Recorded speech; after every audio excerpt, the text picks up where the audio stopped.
All right. Um, so yesterday we saw parts of speech and we finished all of it. If I'm not wrong. Mm, just a minute.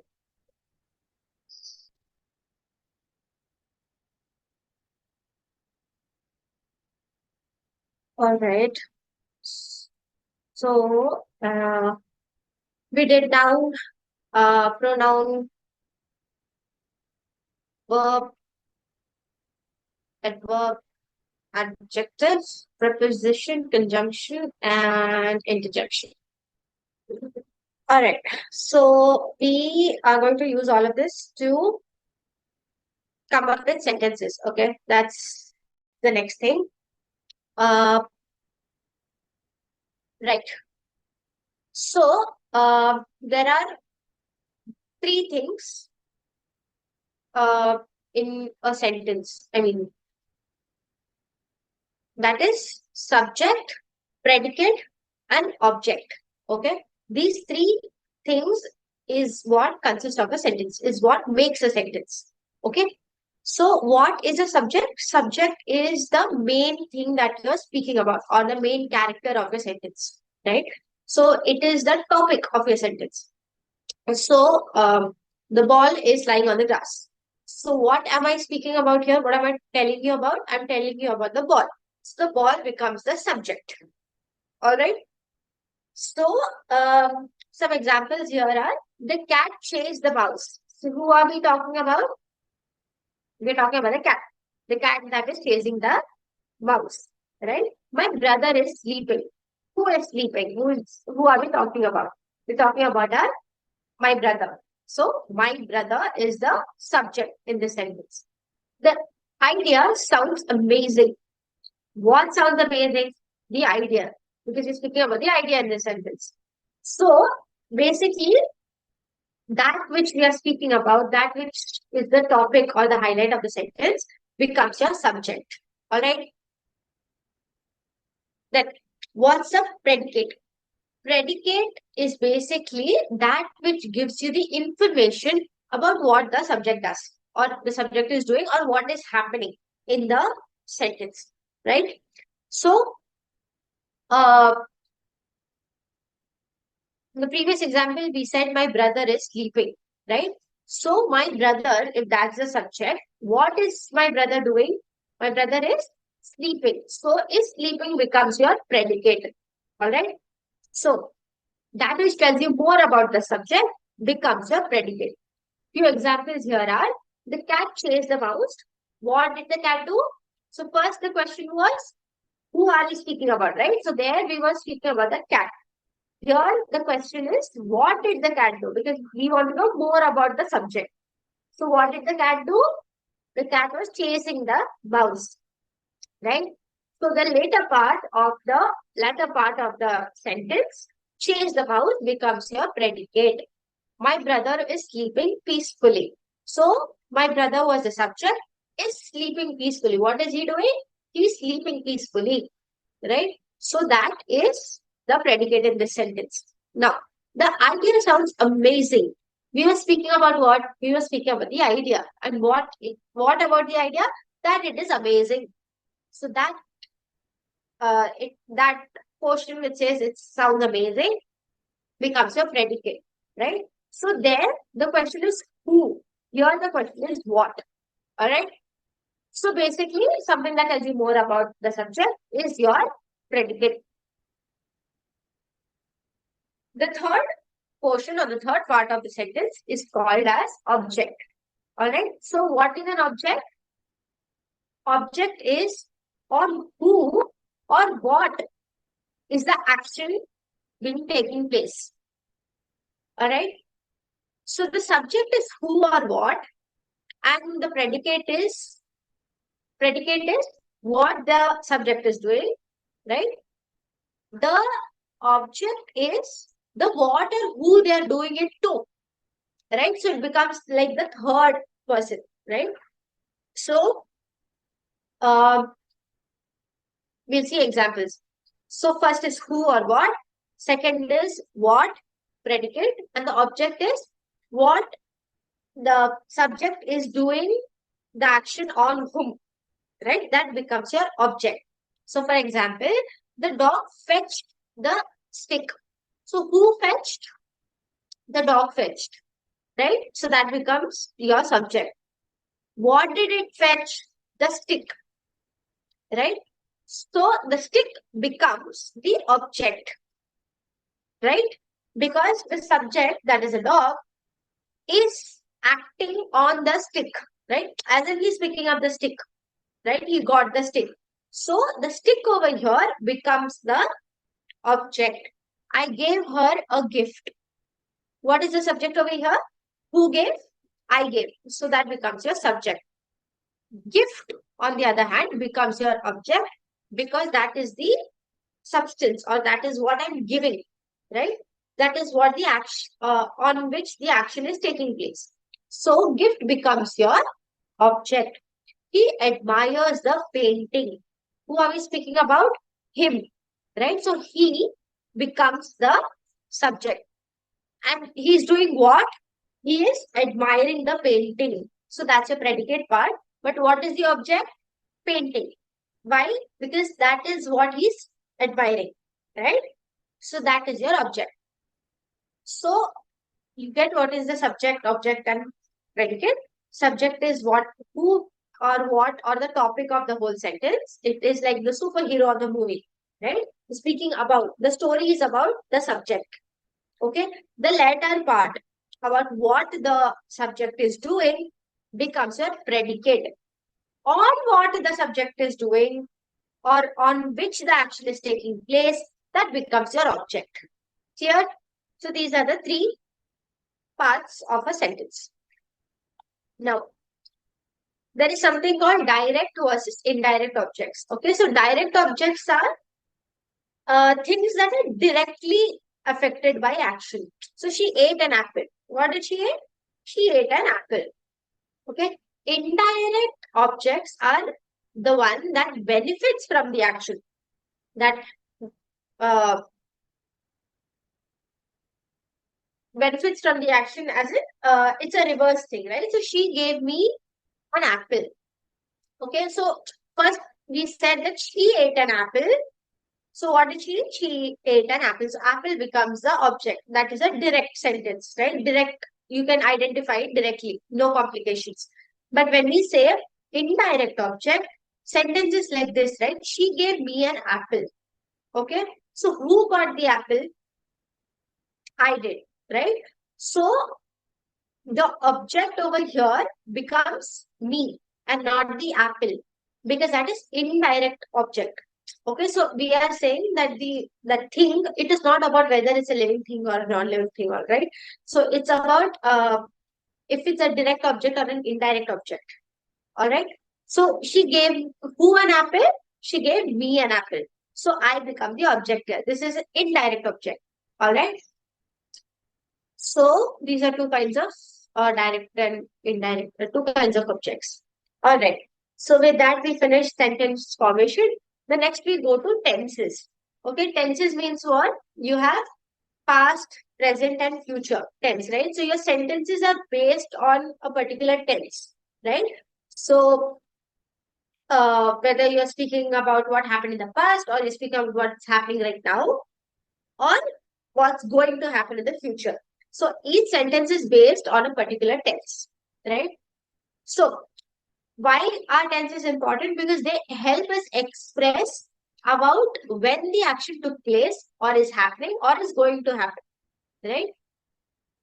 And basically, they're like this time machine, right? They help you explore all of these different actions in various times.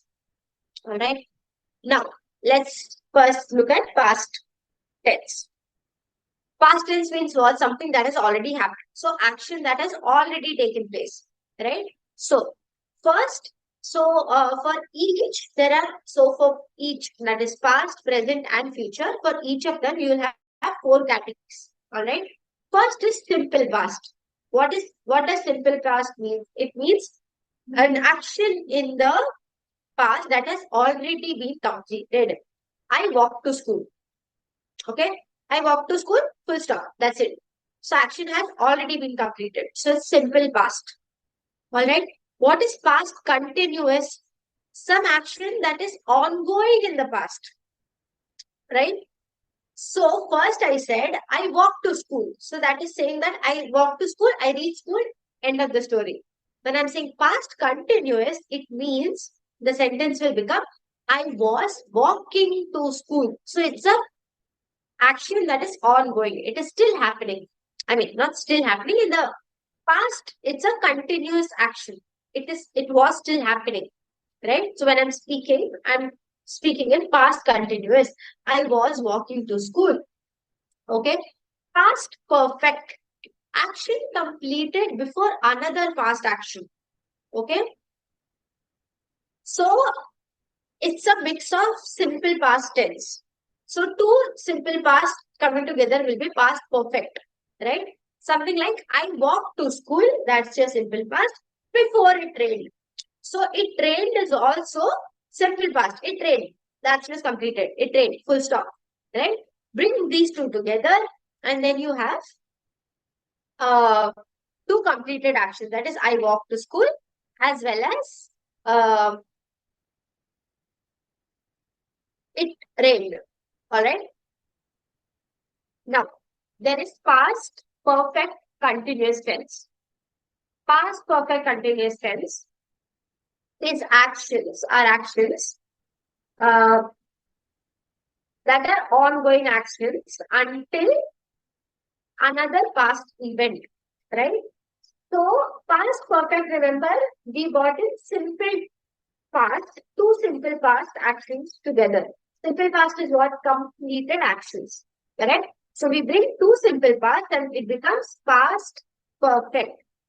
Past perfect continuous is what?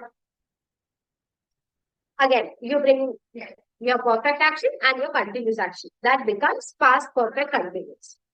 All right. So I had been walking. That is your continuous, past continuous action. So it was still happening, right? I'm saying that the action was happening. It is still ongoing. I mean, not in the still present, but the past still, right? So I had been walking. So I was walking for an hour before it rained. So it rained is still there. I'm telling it's a simple past, right? It's a completed action. But I was walking for an hour before it rained. So an action, a continuous action, past continuous action that is happening uh, till the period of another simple past action coming. Okay, let me say it once again. A past continuous action happening till the point of where past continuous action happening till the point where a simple past tense action takes place.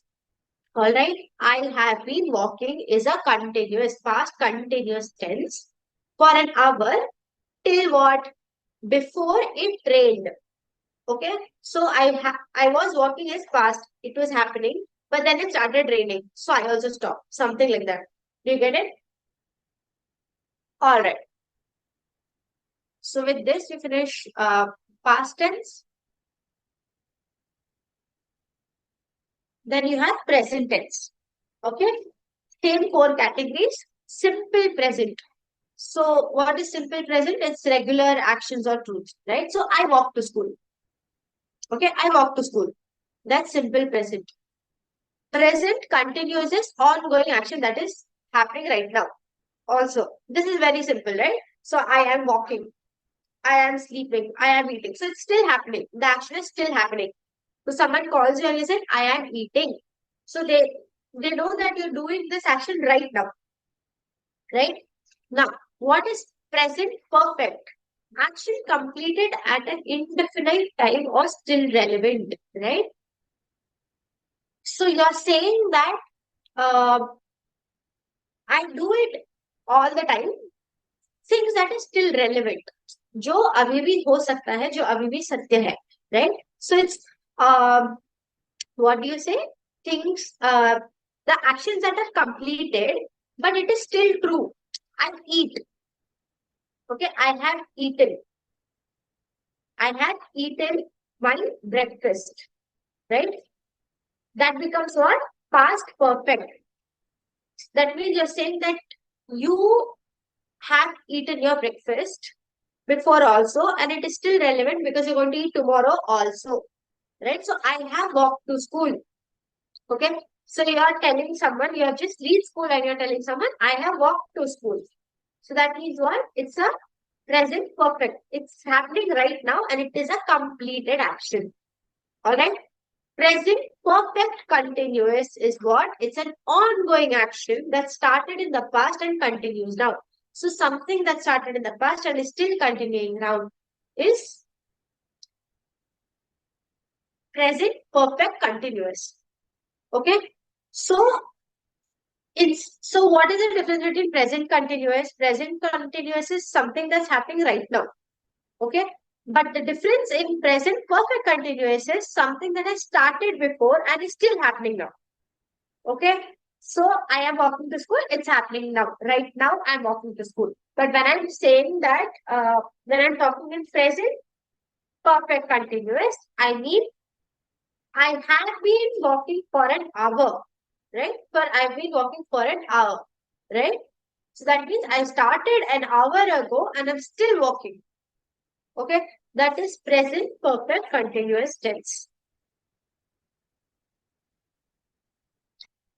Then you have future tense. That is action that will happen. Okay. Future means something that has not happened or is happening but is going to happen. Right. So action for the future. That's future tense. So what's simple future? Simple future means action that will happen. Simple sentences, right? I will walk to school. This is a sentence. I will walk to school. You're telling tomorrow that tomorrow I will walk to school, right? Future continuous, ongoing action in the future, right? I will be walking to school. So that means you're saying that I will be walking to school. It's an ongoing action. I will do this. I will do that, right? So it's an ongoing action. Future perfect are action completed before a specific time in the future. So you allot a specific time and you say that this action ends at this point, right? At this point. That becomes a future perfect. Always future perfect for future or present or past perfect. Always remember the action has to be completed. Only then it becomes a perfect tense. All right. So future perfect means what? You select a point of time and say that this action is going to be completed at this point, right? So action completed before a specific time in the future. So you are telling someone that my school is at 8 a.m., right? So I will have walked to school by 8 a.m., right? So I will walk to school is your main sentence, and then you choose a particular time that is 8 a.m. And then to make it future perfect, you have to say, you have to complete the action. So how will you do that? You will say, I will have walked to school by 8 a.m. So it's a completed action by 8 a.m. The action of walking and reaching school has been completed by 8 a.m. Right? So I will have walked to school by 8 a.m. Now, future perfect continuous. That's ongoing action up to a specific point in the future. First was what? It was future perfect was what? It was an action that has been completed. Future perfect continuous tense are actions that are ongoing actions but will stop by a particular point. So this stop by particular point is the same in both future perfect and future perfect continuous. The only difference is in future perfect the action is completed by that point. In future perfect continuous, the action is continuing till that point. Okay, so it's still happening. Till that point, it will happen. All right. So I will have been walking for an hour by 8 a.m. Okay. So you're telling someone that 8 a.m. is my school, and by 8 a.m., it would have been 1 hour since I would have been walking. All right. Would have been becomes your past. I will have been walking is your future, right? So I will have been walking for an hour by 8 a.m. This becomes your action that is ongoing and will complete by 8 a.m. So that becomes your future perfect continuous. All right. So these are your three tenses, and each tense has four categories, which are all the same. Uh, Past perfect, present perfect, future perfect, actions that are completed. Okay. Future perfect continuous. I mean, and perfect continuous that varies for different. Simple, past simple, present and simple future are very easy. And then past continuous, present continuous, future continuous is also easy because in the particular tense, when an action is ongoing, it becomes your continuous tense. So continuous and perfect are your most simple ones, right? Even simple are perfect. You just you listen to the sentence and you know that this is a future tense, past tense, or present tense, right? Continuous actions are continuous; it's still happening in whichever tense. Perfect are actions that are completed. Okay, actions that are completed. All right, in that particular tense, in that particular time. Future perfect continuous, past perfect continuous, present perfect continuous is what varies in each of the tense. Only that you need to remember what it means. In future perfect continuous tense, there is a point of time, and till that point, whatever action it is continuing. While in present perfect continuous, there is a ongoing action that has already started and is continuing even now because it is present, right? So it still has to continue. So something has started and it is still happening. In future, there is a point and the action is happening. Remember, for past, again, there is the ongoing action and then there was another action. So it is a mixture of continuous and perfect. Okay, just like the name suggests. Okay, only this last you need to remember for all of it. All right. Now we look at articles after tenses. All right. Now articles are very important for making sentences. Okay, this is something that is undermined by a lot of people and not taken seriously, and therefore we don't give a lot of importance and end up not using articles, and that is something that even people who are very good at English do. But you need to understand that even though they're very tiny and might seem insignificant, they are not. They're very important, and that makes a perfect grammar. All right, they're very small, they're very tiny, and might seem insignificant, but that's not the case. All right, okay. So, what are articles? Articles. There are three things that are called articles. Okay, a, and the. Okay, they have specific usage, clear usage. There's no confusion. All right, and it's super important that you use it everywhere, wherever it's required. Not everywhere, wherever it's required, and wherever it is required, do make sure that you are not missing it out. All right. So a and they're indefinite articles. They keep it casual and general. The is a definite article. Indefinite and definite means what? Indefinite means they are general in nature. Definite means it is specific. It is exclusive. Okay, it is a definite article. So when you're speaking about one particular thing, you use the. Okay, I'll come to that. All right. So, all right. So what is A? A is when we are talking about one thing, but not really a specific thing. All right. So I'm talking about a mobile. Now, when I say I'm talking about a mobile, you know I'm talking about mobile. But which mobile I'm speaking about, do you know? Do you know whether I'm speaking about my mobile? Do you know whether I'm speaking about um, Mansi's mobile or whose mobile, right? We don't know. So, but you know that I'm speaking about one mobile. From all the mobiles in the world, I'm speaking about one mobile. Which mobile you don't know, but one mobile, right? So when you're speaking about one thing which is not specific, one thing, then you use a. So, for example, a cat crossed the road. It can be any cat in the world, right? Any cat that you might know or might not know. But you know that there is a cat that is crossing the road or has crossed the road, right? So, a is indefinite article, all right? Next is an, which is also an indefinite article. It is almost same as a. We don't say a apple, all right? We say a apple. Okay, we use a, we don't say a apple, a cat. We say a. Okay, a and the. All right, and is used when it is the same rule for a, right?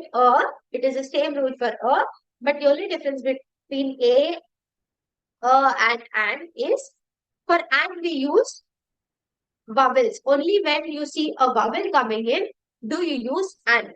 Otherwise, you keep using a. Okay. So whenever you, what are the vowels? We saw that first, remember?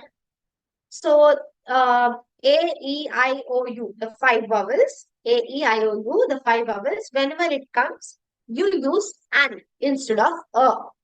All right? She ate an apple because apple starts with A, right? So you use an instead of a. Again, you don't know which apple it is, whether it is imported, exported, whether it's from Kashmir, it is grown in your own country or some other country in your own state, you don't know. But you know that she ate an apple. All right. Okay. Now, the is specific things that you know about. Okay. So when I'm saying I am I'm using my mobile, right? So you know that I am speaking about my mobile.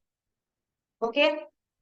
Here, I mean, in the sentence, I've not used the, but you know that you're specifically speaking about the mobile, right? Which mobile? My mobile, Tripti's mobile, right?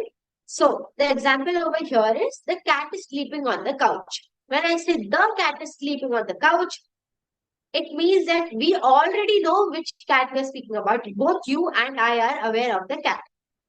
All right. So this is very specific. Okay. A cat is sleeping on the couch. That means both of us don't know which cat is sleeping on the couch. There is some cat and it is sleeping on some couch. All right. Not some couch, that particular couch, because the couch, right? But here I'm saying the cat is sleeping on the couch. That means I know the couch also, I know the cat also. All right. You also know the cat, I also know the cat. You also know the couch, I also know the couch. So when we are speaking about specific things, we use the. It's a definite article. Okay. So, what are the three things? A, and the. A and are indefinite. A is used for a single thing. Same for an also. But A is when you use it for all the consonants. Okay, consonant is everything that is not a vowel. There are five vowels. A, E, I, O, U. And whenever they come, you use an. And when you are speaking about a specific thing, that you're aware about, which is exclusive to you and the other person's information, we use the article the. Okay, all right. So A and an, they are open to anything, a chair, an idea, a unicorn. It can be anything. But the is very specific. Like I said, it's given this VIP exclusivity, status. All right. Excuse me. All right. Now, we saw what makes a sentence and what all comes in a sentence. Now we see what are the basic sentence types. Okay. So now there are four types of sentences and each of them are unique to themselves. So the first one is a declarative sentence. What's a declarative sentence? A declarative sentence is a sentence that is like a statement. Okay, it's not telling you anything much. It's just a declaration. Declaration मतलब कुछ ऐसे बता देना. Okay, ज्यादा information नहीं देना, ज्यादा उसके बारे में जानकारी ना देना. It's just a phrase. It's just a sentence. You just say, right?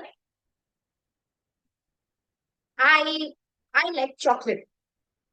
Okay. The sky is blue. The grass is green. The bird is flying. A plain statement, right? It's a declaration. There is no extra information that is given. Okay. This is a laptop. This is a mobile. That's a bottle. So it's just an information giving sentence. Okay. That's called a declarative sentence. All right. Now, interrogative sentence. Interrogation, like we know what interrogation means. Interrogative sentences are, they are the ones who are looking for answers. They can't stop looking for answers. Okay, these are more like questions. All right. So interrogative sentences are questions. So what does it do? Is ask the question. So example is, do you like pizza? Why is the sky blue? Right? So declarative is giving you one sentence, no much information. Interrogation is questions. Imperative. Imperative are types that gives commands, request, or advice. Okay? It tells you what to do. Example is, pass me the pizza. Okay? So it's telling you what has to be done. Pass me the pizza. Next is, look at the sky. Okay? First was, the sky is blue. Just information. Second was interrogative. Question. Why is the sky blue? Third, what is it? Imperative. Imperative is the bossy one, right? It's telling you what to do. So it's telling you, look at the sky. All right. Now the fourth is exclamatory. That's a drama queen. That's basically giving you this effect, right, to the sentence. So it is used to express excitement, surprise, or any kind of intense feeling. All right. That is what exclamation does. Remember, for parts of speech, the last one, interjection, that was for emotions, right? What you're feeling. That's what exclamate, and we put that exclamation mark. So in exclamatory, obviously you need to have an exclamation mark. It's called that sign with one line and a dot below it. It's called an exclamation mark. All right. We use it in interjection words and also in exclamatory sentences because it's exclaiming something. It's telling you something, right? With that sort of emotion. So it expresses excitement, surprise, or any other intense feeling. All right. What are the example? This pizza is amazing. So someone is eating the pizza and they're telling it with all that energy that this pizza is amazing. So that then you put an exclamation mark. The sky is so beautiful! Exclamation mark. So they are very excited about it. That's another. So these are the four types of sentences. All right. Now, next we saw the types of sentences, articles, tenses, different parts of speech. Now, after this, we look at some common grammar rules. All right. All right. Why are rules important? Because that is what gives a structure to the language. It tells you how to go about it. All right. Now, capital letters. First thing, what are capital letters? You always start a sentence with a capital letter. You will never start it. That's the first thing we learn in English, right? When you start writing itself, you start with a capital letter. My name is Tripti. I start with a capital M and not a small m, right? So every sentence starts with a capital letter. All right.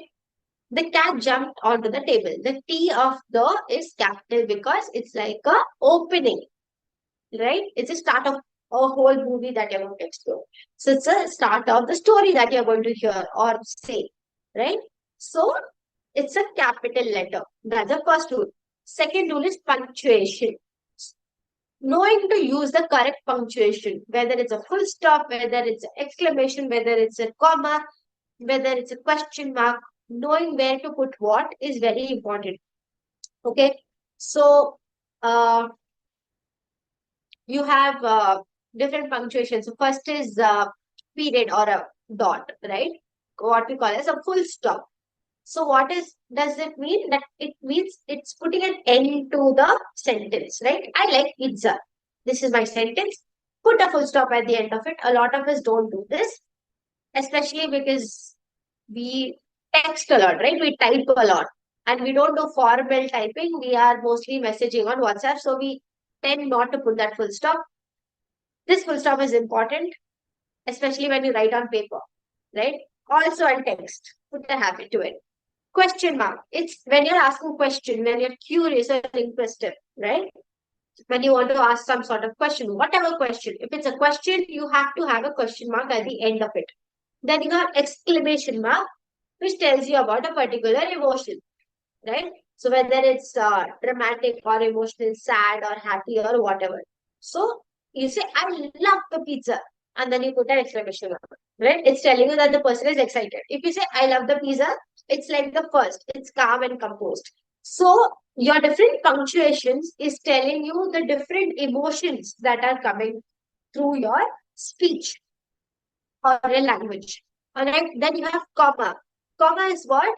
When you take a small pause, right? Comma is a small pause.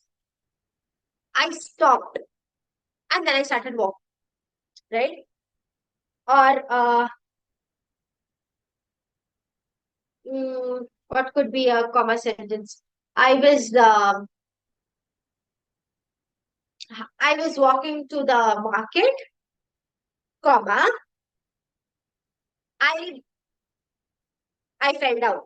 I was walking to the market, comma, I fell down. So I'm taking a small pause there, giving you time to reflect, giving you time to understand, and then giving you further information. So taking small pauses helps you break down the sentence and helps you understand the movement or the motion of the sentence, trying to grasp it better, right?